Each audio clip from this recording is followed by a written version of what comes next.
दोस्तों नमस्कार। एक स्पोर्ट्स पर्सन होने के नाते जो न्यूज़ आजकल मैं रेसलर्स के देख रहा हूं, उससे काफी दुख होता है। दोस्तों मैं आपको इस बात के बहुत क्लियरली बता सकता हूं कि जो एक स्पोर्ट्स पर्सन होता है, जब खिलाड़ी बनता है अपनी जिंदगी में, उसको बहुत मेहनत करनी पड़ती है।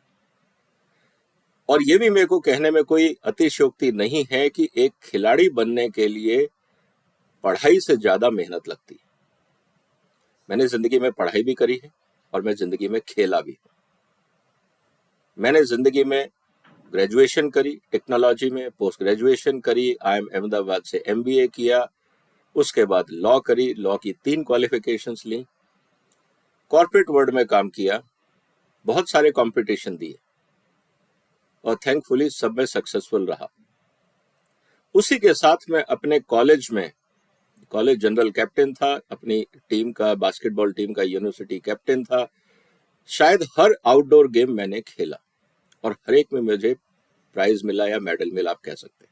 और सब एविडेंस है, मैं हवा में बात नहीं कर रहा हूं। लेकिन अगर आप मुझसे ये पूछेंगे कि क्या खिलाड़ी बनने में ज्यादा मेहनत लगती है या एक स्टूडियस स्टूडेंट होने में, दोस्तों उदाहरण बहुत सिंपल है। आपने देखा होगा किसी भी सब्जेक्ट में या कहीं पे भी 100 में से 100 नंबर लाने वाले सैकड़ों बच्चे हैं। क्या आपने किसी भी स्पोर्ट्स में गोल्ड मेडल लेने वाले 10 लोग देखे एक ही टूर्नामेंट में? ऐसा नहीं होता। 500 IAS बन जाते हैं, 1000 लोग डॉक्टर का एक कंपटीशन देते हैं, पास हो जाते हैं, हजारों लोग इंजीनियर का एग्जाम देते हैं, पास हो जाते हैं, हजारों लोग IIMS के एडमिशन का एग्जाम देते हैं, पास हो जाते हैं। पढ़ाई दुनिया में मेरे हिसाब से सबसे आसान है। आपको एक कुर्सी मेज चाहिए, कुछ किताबें चाहिए और थोड़ी सी इच्छा शक्ति होनी चाहिए मेहनत करने की और सीखने की। आप एक अच्छे स्टूडेंट, अच्छे मैनेजर, अच्छे डॉक्टर, एक अच्छे इंजीनियर बन जाते हैं, क्योंकि सब कुछ आपके कंट्रोल में होता है। आप अच्छा लिख के आएंगे, 100 में से 100 नंबर आपको मिलेंगे। कॉम्पिटिटर ने अगर अच्छा लिखा है, उसको भी 100 में से 100 मिल जाएंगे। तो इसीलिए पढ़ाई में कई लोगों को 100 में से 100 मिल जाते हैं। लेकिन जब आप स्पोर्ट्स की बात करते हैं, आप कितनी भी मेहनत कर लें, अगर आपके कॉम्पिटिटर ने आपसे ज्यादा मेहनत करी और अच्छा प्रदर्शन किया है, तो गोल्ड मेडल उसको मिलेगा, आपको नहीं मिलेगा। इसीलिए चाहे वो आर्ट्स हो, चाहे वो स्पोर्ट्स हो, आपको हमेशा 1 या 2 आदमी मिलेंगे जो अपना स्थान बनाते हैं समाज में। यहां मास प्रोडक्शन नहीं होता है जैसे पढ़ाई में होता है। इसीलिए हमें इस बात को समझना होगा कि जो स्पोर्ट्स पर्सन होता है वो बहुत मेहनत करता है। लेकिन जब वही स्पोर्ट्स पर्सन अपनी मर्यादाओं को लांघते हैं और अपने जो समाज में जो उनको इज्जत मिलती है इससे, तब दुख होता है। मेरा ये कहना है दोस्तों कि हिंदुस्तान या किसी भी समाज में स्पोर्ट्स पर्सन को बहुत सम्मान मिलता है। आज आप देख लीजिए, सुनील गावस्कर, कपिल देव, विश्वनाथन, दुनिया भर के ऐसे आपको हर स्पोर्ट्स में लोग मिल जाएंगे जिन्होंने अंतरराष्ट्रीय स्तर पर देश का नाम किया है। समाज ने उनको पूरी इज्जत दी है। और जो खिलाड़ी आज रेसलर्स जो आज प्रदर्शन कर रहे हैं, उनको भी समाज ने पूरी रिस्पेक्ट दी है, उनको सोशल स्टेटस दिया है, उनको फाइनेंशियल सिक्योरिटी दी है, उनको सामाजिक स्थान दिया है। समाज ने अपना काम कर दिया। लेकिन दुख इस बात का होता है कि जब रेसलर्स ये भूल जाते हैं कि उनकी भी कोई सामाजिक जिम्मेवारी है। जिस तरह से रेसलर्स ने पिछले 2 महीने से प्रदर्शन कर रखा है, उन्होंने स्पोर्ट्स की गरिमा को गिराया है, बढ़ाया नहीं है। इस बात को समझना होगा रेसलर्स को। जब आपको समाज इज्जत देता है तो आपकी जिम्मेवारियां बढ़ जाती हैं। मुद्दा यह है कि अब आप ये कह रहे हैं कि आपके साथ सेक्सुअल हरेसमेंट हुआ है। हो सकता है, कोई मनाही नहीं है, लेकिन कब हुआ और आपको कब याद आया? इस टाइम गैप का मतलब क्या था? ये शक पैदा करता है। दूसरा, क्या आपने कोई टेंजिबल एविडेंस दिया या आपने सिर्फ कहा कि मेरे कान में किसी ने कुछ कहा, मुझे यहां छुआ, वहां छुआ? कोई विटनेस है? चलिए मान लीजिए बहुत सी चीजों में विटनेस नहीं होता, तो आज तक आप खामोश क्यों थी? आज से पहले कहीं आपने किसी को कंप्लेंट करी? क्या आप 5-6 लोगों के साथ ही और एक खास अखाड़ा के लोगों के साथ ही हुआ? बाकी जो रेसलर्स उस फेडरेशन में थे उनके साथ क्यों नहीं हुआ? और अगर उनके साथ हुआ तो वो खामोश क्यों है? सवाल बहुत है दोस्तों। लेकिन मैं ये नहीं कह रहा कि गलतियां नहीं होती हैं। बिल्कुल हैरेसमेंट होता है, स्पोर्ट्स में भी हैरेसमेंट होता है, एकेडमिक्स में भी होता है, ऑफिसेज में भी होता है, हर जगह होता है। जहां समाज में लोग रहेंगे, हर तरह के लोगों का विचार एक सा नहीं होता है। कुछ लोगों की आदत होती है कमजोर लोगों का शोषण करना, इसीलिए समाज में क्राइम होते हैं। मैं नहीं कहता कि जो रेसलर्स कह रहे हैं उसको सिरे से नकार देना चाहिए। निश्चित रूप से उसमें इन्वेस्टिगेशन की जरूरत है। जब रेसलर्स ने ये कंप्लेंट करी तो भारत सरकार ने मैरी कॉम के तहत, जो भारत की एक और गोल्ड मेडलिस्ट है, स्पोर्ट्स पर्सन है, फीमेल है, उनके तहत एक कमेटी बनाई। उस कमेटी की रिपोर्ट भारत सरकार को गई। हालांकि वो रिपोर्ट अभी तक सार्वजनिक नहीं हुई है, लेकिन मीडिया रिपोर्ट्स के हिसाब से उस रिपोर्ट का कंक्लूजन ये है कि साहब किसी भी तरह की कोई ऐसी हरकत हुई नहीं जिस तरह से बताया जा रहा है।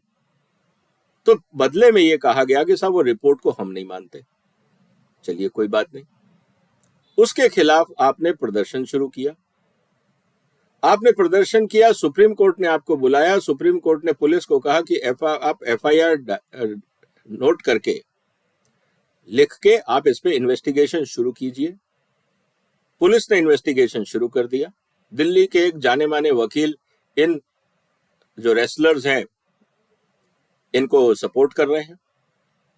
उन्होंने सुप्रीम कोर्ट तक मुद्दा पहुंचाया। अब ये कहना कि साहब जो कमेटी या पुलिस इन्वेस्टिगेशन करेगी हम उस रिपोर्ट को भी नहीं मानेंगे क्योंकि वो भी फेयर नहीं होगी। तो दोस्तों किसकी रिपोर्ट मानी जाएगी? आप क्या चाहते हैं कि इस देश के अंदर जो आरोप लगाता है उसकी बगैर जांच किए सिर्फ जजमेंट दे देना चाहिए और सामने वाले को फांसी चढ़ा देनी चाहिए? ये देश है या एक अराजकता है? इसको भी समझना जरूरी है।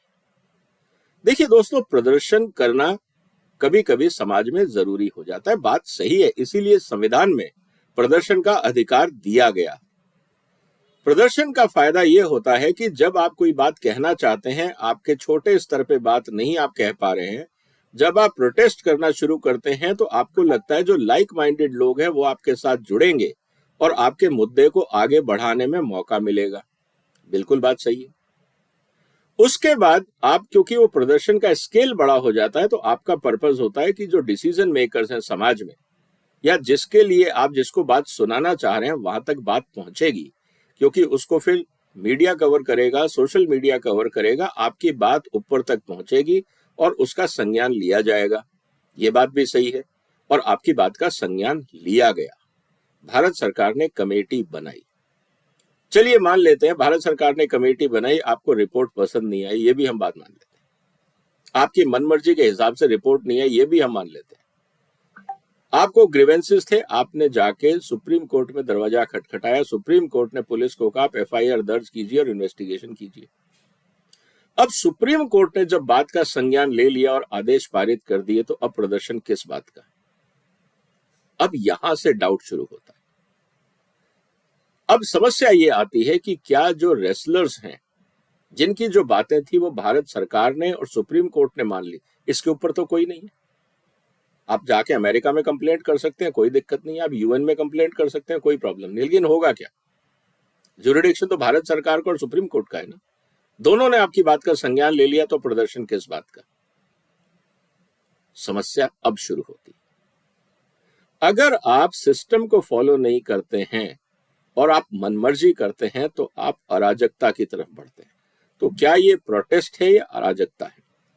ये बात हमें समझनी होगी। अराजकता का सबसे पहला जो कारण होता है, आप कहेंगे कि विजय आप ये अराजकता इसको कैसे कह सकते हैं? बिल्कुल सिंपल। अराजकता का जो क्राइटेरिया है वो ये होता है कि आप हिरार्की को भूल जाते हैं। आपको लगता है कि मैं किसी को नहीं मानता, ना मैं सरकार को मानता हूं, ना मैं कानून को मानता हूं, ना मैं न्यायालय को मानता हूं, ना मैं सुप्रीम कोर्ट को मानता हूं। जो मैं कह रहा हूं वैसे करो। ये होती है अराजकता का पहला सिम्टम, और ये डॉक्यूमेंटेड है, मेरी कोई थ्योरी नहीं है ये। आप समाज में अराजकता का जो हिसाब किताब है वो आप देख सकते हैं। दूसरा, अराजकता में वो सब लोग जुड़ जाते हैं जिनका इस मुद्दे से कोई लेना देना नहीं। किसान नेता आ जाएंगे, खाप पंचायत आ जाएंगी। क्यों? उनको लगता है कि ये पब्लिसिटी का मौका है। कहीं पे इमोशनल, कहीं पे पॉलिटिक्स, कहीं पे कुछ और। अब ये जब आंदोलन भटक गया तो इसको अब अराजकता की तरफ ले जाने वाले कई लोग हैं। प्लेटफॉर्म रेसलर्स का है, इस्तेमाल कई लोग करेंगे। ये अराजकता का पहला सिम्टम होता है। दूसरी बात जो हमें समझनी होगी कि जब भी हम अराजकता की बात करते हैं तो उसमें सबसे इंपॉर्टेंट चीज होती है कि ये लोग सिस्टम को रेस्पेक्ट नहीं करते। ना ये सुप्रीम कोर्ट को रेस्पेक्ट कर रहे हैं, ना ये समाज को रेस्पेक्ट कर रहे हैं, ना ये सरकार की बात का रेस्पेक्ट कर रहे हैं। ये कह रहे हैं जो हम कह रहे हैं वो करिए। और फिर इन्होंने ये तमाशा साथ में शुरू कर दिया कि हम जाके जो मेडल है वो गंगा में बहा देंगे। शौक से बहाइए, क्योंकि आपको ना तो स्पोर्ट्स से प्यार रहा अब, ना समाज से।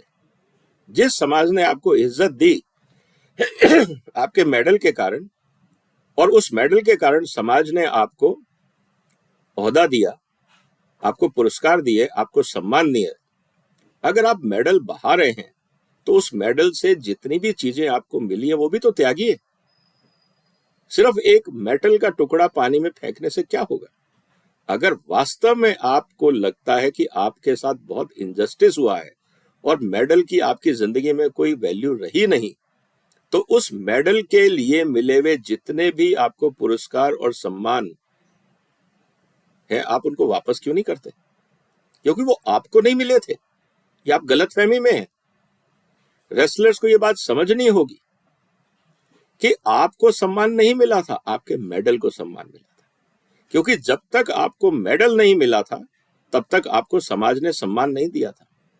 जिस दिन आप अपनी मेहनत से मेडल लेके आए उस दिन समाज ने आपको सम्मान दिया। अगर आप बहुत मेहनत करते लेकिन मेडल नहीं मिलाते तो क्या आपको ये सब मिलता? नहीं मिलता। इसका मतलब ये है कि आपको खुद नहीं पता कि आप क्या कर रहे हैं। वैल्यू आपकी नहीं है, वैल्यू आपके मेडल की है। समाज ने आपके मेडल को रेस्पेक्ट दिया था। अगर आप मेडल को पानी में फेंक रहे हैं तो सबसे पहले उस मेडल से मिले हुए जितने सम्मान और आर्थिक लाभ हैं उनको भी लौटाइए। ये सिंबॉलिक गेस्चर देने से कुछ नहीं होगा। इससे सिर्फ ये पता लगेगा कि आप स्पोर्ट्समैन नहीं रहे, आप स्वार्थी बन गए। और ये इसलिए जानना जरूरी है कि क्या हमारे रेसलर एक टूल किट में टूल बन के रह गए हैं? क्या ये सिर्फ 5-7 लोगों ने जो प्रदर्शन शुरू किया और खास इन्होंने एक कास्ट को जोड़ने की कोशिश करी, एक खास पॉलिटिकल एजेंडा के तहत ये आए, क्या इन्होंने अपने सम्मान को बढ़ाया या घटाया? और बाकी राज्यों में भी तो खिलाड़ी हैं, फेडरेशन सिर्फ हरियाणा के लिए तो नहीं। तो कहने का मतलब ये है दोस्तों कि जिस तरह से खिलाड़ियों ने खेल के स्तर को गिराया है, यह निश्चित रूप से निंदनीय है। एज ए स्पोर्ट्स पर्सन मैंने भी बहुत डिस्प्यूट हैंडल किए, as a university captain, as college general captain. रोज होते हैं डिस्प्यूट्स, चाहे सिलेक्शन को लेके, क्राइटेरिया को लेके, प्रैक्टिस को लेके, स्पोर्ट्स फैसिलिटी को लेके, होल लॉट ऑफ इश्यूज। यहां तक कि कॉलेज की टीम में सिलेक्शन के लिए मेरे पे पॉलिटिकल प्रेशर भी आते थे कि आप इस आदमी को रख लीजिए, हमारा आदमी। उस समय एक स्पोर्ट्समैन को यह समझना चाहिए कि आप खेल के प्रति समर्पित हैं या पॉलिटिकल प्रेशर में। धमकियां हमको भी बहुत मिली, लेकिन हम नहीं विचलित हुए थे। हमने कहा वही आदमी आएगा जिसमें काबिलियत है, जो सिलेक्शन क्राइटेरिया से निकल के आएगा, किसी के दबाव में नहीं होगा। आपको जो करना है आप कर लीजिए। और अल्टीमेटली एडमिनिस्ट्रेशन ने मेरा साथ दिया। तो ये बात मैं आपको कहना चाहूंगा दोस्तों, स्पोर्ट्समैन की जिंदगी में बहुत उतार चढ़ाव आते हैं, बहुत प्रेशर आते हैं, और खासकर जब आप डिसीजन मेकिंग पोजीशंस में होते हैं। और आजकल जब स्पोर्ट्स में इतना पैसा आ गया है तो प्रेशर और तरह के भी। लेकिन जिस तरह से रेसलर्स ने बिहेव किया है, ये स्पोर्ट्समैन स्पिरिट नहीं है। इनको देश की संस्थाओं का सम्मान करना चाहिए था, इन्वेस्टिगेशन रिपोर्ट आने देनी चाहिए। ये कहना कि हम 5 दिन का अल्टीमेटम दे रहे हैं, हमारे हिसाब से निर्णय लीजिए, तो क्या टिकैत बंधु इस देश में अब सुप्रीम कोर्ट से ऊपर हो गए, जिनका अपना ट्रैक रिकॉर्ड डाउटफुल है, जिन्होंने खुद अराजकता फैलाई इस देश में किसान आंदोलन के नाम पे? क्या एक अराजक तत्व दूसरे को न्याय दिला सकता है? मुद्दे गंभीर हैं। देश की जनता को भावुक ना होकर तथ्यों के आधार पर निर्णय लेना होगा। मैं देख रहा हूं बहुत सारे लोग मेरे पास व्हाट्सएप आ रहे हैं, मैं पूछ रहा हूं भाई साहब आप क्या कर रहे हैं प्रदर्शन पे? सर मैं वहां नहीं हूं, मैं तो छत्तीसगढ़ में हूं। मेरे को हरियाणा से व्हाट्सएप मैसेज आए कि आप सब जंतर मंतर पहुंचिए। किस लिए? कि सर मुझे तो रियलिटी नहीं पता, क्योंकि मैसेज आया है हरियाणा से मेरे दोस्तों का, तो हम कहा गया आप जितने आपके कॉन्टेक्ट है सबको फॉरवर्ड करिए। क्या ये सोशल मीडिया पे मूवमेंट चला जाएगा जिस तरह से किसान आंदोलन चला? और इस देश की जनता बगैर तथ्य जाने, बगैर फैक्ट्स को जाने जिस तरह से हर प्रदर्शन में शामिल हो जाती है, ये उचित नहीं है। तथ्यों को जाने बगैर समर्थन देना यह दर्शाता है कि आपकी मानसिकता सिर्फ भीड़ तंत्र को सपोर्ट करना है, फैक्ट्स को नहीं, न्याय को नहीं। हम सबकी जिम्मेवारी है इस देश के नागरिक होने के नाते कि पहले तथ्यों को परखें, जाने, उसके बाद निर्णय लें। इमोशनल डिसीजन जरूरी नहीं है कि लॉजिकल हो और सही हो।